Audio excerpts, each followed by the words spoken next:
সুপ্রিয় দর্শক, আসসালামু আলাইকুম। কেমন আছেন আপনারা? নিশ্চয়ই ভালো আছেন। আজকের ভিডিওতে আপনাদের সবাইকে স্বাগত জানাচ্ছি। আজকে আমি আপনাদের সাথে শেয়ার করব নর্মাল ডেলিভারি হবে নাকি সিজার হবে, সেটা আপনি নিজেই যেভাবে 1 সেকেন্ডে বুঝতে পারবেন। তাহলে চলুন মূল ভিডিওতে যাওয়া যাক। বাই দ্য ওয়ে, মূল ভিডিওতে যাওয়ার আগে একটা কথা বলি, আমি আমার চ্যানেলে pregnancy related, specially normal delivery related অনেক ইম্পর্টেন্ট তথ্য ভিডিও আকারে শেয়ার করে থাকি। এই তথ্যগুলো আমার পার্সোনাল এক্সপেরিয়েন্স ও আমার ডক্টরের সাজেশন থেকে নেওয়া। তাই আমার চ্যানেলটিকে যদি একবার আপনারা ভিজিট করেন, তাহলে আপনারা আপনাদের প্রশ্নাতীত মনের অনেক প্রশ্নের উত্তর পেয়ে যেতে পারেন। আমন্ত্রণ জানাবো আমার চ্যানেলটিকে একবার ভিজিট করে দেখার। এবারে চলুন মূল আলোচনায় যাওয়া যাক। আমি শুরুতেই বলেছি আজকে আলোচনা করব নর্মাল ডেলিভারি হবে নাকি সিজার হবে, সেটা আপনি যেভাবে 1 সেকেন্ডে বুঝতে পারবেন। দেখুন, আমরা সবাই জানি যে নবম মাসটা হচ্ছে ডেলিভারির জন্য প্রস্তুতির সময়। এর সময় আপনাকে প্রিপারেশান নিতে হবে। পুরো 9 মাস জুড়ে আপনি যা প্রস্তুতি নিয়েছেন বা না নিয়েছেন, নবম মাসে এসে আপনাকে সেভাবে শারীরিক মানসিক সব রকমের প্রিপারেশান নিতে হবে। এখন আপনার যদি প্রথম থেকে একটু আইডিয়া থাকে বা জানা থাকে যে কিভাবে আপনার ডেলিভারিটা হবে, সেটা সিজার হবে বা নর্মালে হবে, তাহলে আপনি মনে মনে একটা ভালো প্রস্তুতি নিতে পারবেন। আর ডেলিভারির ক্ষেত্রে প্রস্তুতিটা হচ্ছে, মনের প্রস্তুতিটা হচ্ছে সবথেকে গুরুত্বপূর্ণ। মানসিকভাবে একজন মা যখন প্রস্তুত থাকেন, তখন ডেলিভারিটা অনেক সুন্দর, সাকসেসফুল, স্মুথ হয়। এখন এটা আপনি কিভাবে বুঝবেন? অনেকেই বলবেন যে ডাক্তার ছাড়া এটা বোঝার উপায় নেই। আসলে কিছু টিপস ও ট্রিক্স মেনটেন করলে আপনি নিজেও বুঝতে পারবেন যে কিভাবে আপনার ডেলিভারিটা হবে, সিজারে নাকি নর্মালে। দেখুন, আপনি যখন নবম মাসে আলট্রাসোনোগ্রাম করাবেন, তখন জাস্ট এই 4টি জিনিস মিলিয়ে দেখবেন এগুলো মিল আছে কিনা। এগুলো যদি মিল থাকে তাহলে আপনার নর্মাল ডেলিভারি হবে। এখন বলছি কোন 4টি জিনিস। প্রথমেই দেখবেন আপনার বাচ্চার পজিশন সেফালিক আছে কিনা। বাচ্চার পজিশন সেফালিক মানে হচ্ছে তার মাথাটা থাকবে আপনার যৌনাঙ্গের দিকে আর পাটা থাকবে বুকের দিকে। এই পজিশনটাকে বলা হয় সেফালিক পজিশন। এটা আছে কিনা দেখবেন, যদি থাকে তাহলে তো নর্মাল ডেলিভারি হবে। দ্বিতীয় যেটা, সেটা হচ্ছে বাচ্চার প্লাসেন্টা। বাচ্চার প্লাসেন্টা কি অ্যান্টেরিয়র নাকি পোস্টেরিয়র লেখা নাকি ফান্ডাল লেখা। যদি অ্যান্টেরিয়র, পোস্টেরিয়র বা ফান্ডাল হয়, তখন সেক্ষেত্রে আপনার নর্মাল ডেলিভারি হবে। আপনার যত সপ্তাহে আলট্রাসোনোগ্রামটা করিয়েছেন, নবম মাসের যত সপ্তাহে আলট্রাসোনোগ্রামটা করিয়েছেন, সপ্তাহ অনুযায়ী কি অ্যামনিওটিক ফ্লুইড ঠিক আছে?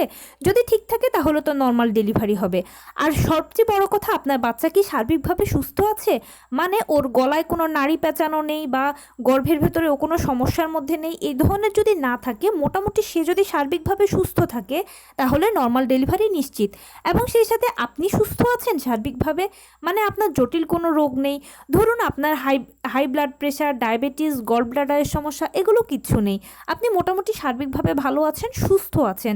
প্লাস আপনার রক্তের হিমোগ্লোবিনের লেভেলটা 11 থেকে তার উপরের দিকে আছে। মোটামুটি এই জিনিসগুলো যদি ঠিকঠাক থাকে, এগুলো যদি লাস্ট আলট্রাসোনোগ্রামে আপনি ঠিক দেখতে পান, তাহলে নর্মাল ডেলিভারি হবে ধরে নেবেন। আর এক্ষেত্রে আপনি পেইনের জন্য শুধু অপেক্ষা করবেন। ডাক্তার আপনাকে যে ডেলিভারি ডেট দিয়ে দিয়েছে, সেই ডেট পর্যন্ত তো অপেক্ষা করবেনই। ডেটের মধ্যে যদি আপনার পেইনটা এসে যায়, তাহলে তো ভালো কথা, ডেলিভারি হয়ে গেল। আর যদি ডেটের মধ্যে পেইনটা না আসে, ডেট ওভার হয়ে যায়, তখন সেক্ষেত্রে আপনারা মা ও বাচ্চা উভয়ে যদি সুস্থ থাকেন, তাহলে আরও 7 দিন অপেক্ষা করতে পারবেন। এই 7 দিনের মধ্যে পেইন আসলে অবশ্যই নর্মাল ডেলিভারি হয়ে যাবে। এবারে বলছি উল্টোটা। ধরুন এই জিনিসগুলোর মধ্যে কোনো কিছুর মিল নেই। যেমন ধরুন বাচ্চার পজিশন, প্রথমেই যদি বলি, সেটা সেফালিক নেই, সেটা বিচ আছে বা ট্রান্সভার্স আছে, মানে তার পজিশনটা উল্টো আছে। আপনার বুকের দিকে তার মাথাটা আছে আর যৌনাঙ্গের দিকে পাটা আছে, অথবা সে আড়াআড়ি পজিশনে আছে। যদি এরকম হয়, তাহলে নর্মাল ডেলিভারি হবে না। অ্যামনিওটিক ফ্লুইডের লেভেল সপ্তাহ অনুযায়ী যদি ঠিক না থাকে, কম থাকে, তাহলে কিন্তু হবে না নর্মাল ডেলিভারি। বাচ্চার প্লাসেন্টা যদি লো লাইং হয়, তাহলে নর্মাল ডেলিভারি হবে না। বাচ্চা যদি অসুস্থ হয়, মানে কোনো সমস্যা থাকে, বাচ্চার নাড়ি পেঁচানো বা অন্য কোনো সমস্যা থাকে, তখন সেক্ষেত্রে আপনার নর্মাল ডেলিভারি হবে না।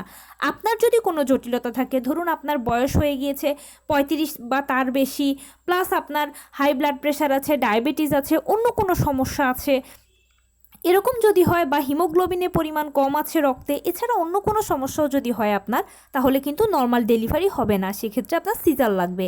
আর এই সময় যেটা করণীয়, আপনি নবম মাসে আলট্রাসোনোগ্রাম করার পরে যদি দেখেন যে না আপনার সিজারের প্রয়োজন আছে, তখন সেক্ষেত্রে ডাক্তারের সাথে পরামর্শ করে আগেই সিজারটা করিয়ে নেবেন। তবে অবশ্যই ডাক্তার আপনাকে পারমিশন দিতে হবে যে না ঠিক আছে, এখন সিজারের জন্য অ্যাপ্রোপ্রিয়েট টাইম, আপনারা সিজার করাতে পারেন, করলে মা বাচ্চার ক্ষতি হবে না, তখন সেক্ষেত্রে সিজারটা করিয়ে নেবেন। দেখুন, আপনার বাচ্চা সুস্থভাবে আপনার কোলে আসুক, দুনিয়াতে আসুক, এটাই আমাদের সবার কামনা হওয়া উচিত। নর্মালি হলো নাকি সিজারে হলো সেটা মুখ্য বিষয় নয়। ডেলিভারিটা নর্মালি হলে ভালো, সিজারে হলেও কিন্তু কোনো ক্ষতি নেই। নর্মাল ডেলিভারিতে সফলতারও কিছু নেই, আবার সিজার মানে যে বিফলতা সেটাও কিন্তু কিছু নয়। এখানে মূল কথা হচ্ছে দীর্ঘ 9 মাস একজন মা কষ্ট করে আসার পরে তার কোলে যেন তার সন্তান সুস্থভাবে দুনিয়াতে আসে, মা যেন সুস্থ থাকেন, এটাই সবসময় সবার চাহিদা, প্রার্থনা, ইচ্ছে হওয়া উচিত। কেননা মা ও বাচ্চা একে অন্যের পরিপূরক। জন্মের পরে বাচ্চা যদি অসুস্থ থাকে তাহলে মায়ের মনটাই সবথেকে বেশি খারাপ থাকে, প্লাস মাকেই সবথেকে বেশি কষ্ট করতে হয়। আবার একইভাবে যদি জন্মের পরে দেখা যায় যে মা কোনো অসুস্থতার মধ্যে থাকে, তাহলে বাচ্চাটা ভালোভাবে যত্ন পায় না, বাচ্চাটা কষ্ট পায়।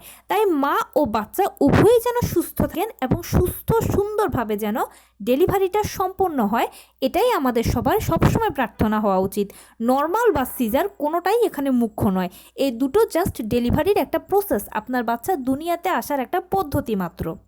তো এই ছিল আজকের ভিডিও, কেমন লাগলো বলুন। যদি ভালো লেগে থাকে ও হেল্পফুল হয়ে থাকে তাহলে প্লিজ লাইক, কমেন্ট, শেয়ার করতে একদম ভুলবেন না।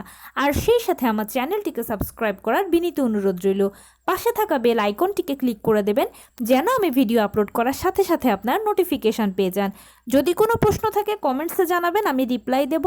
প্লাস যদি কোনো পরামর্শ থাকে যে কোন বিষয়ের উপরে ভিডিও বানালে আপনারা উপকৃত হবেন, সেটা আমাকে জানাবেন, আমি আপনাদের পছন্দের সর্বোচ্চ প্রায়োরিটি দেব ইনশাল্লাহ। ভালো থাকবেন, সুস্থ থাকবেন। আসসালামু আলাইকুম।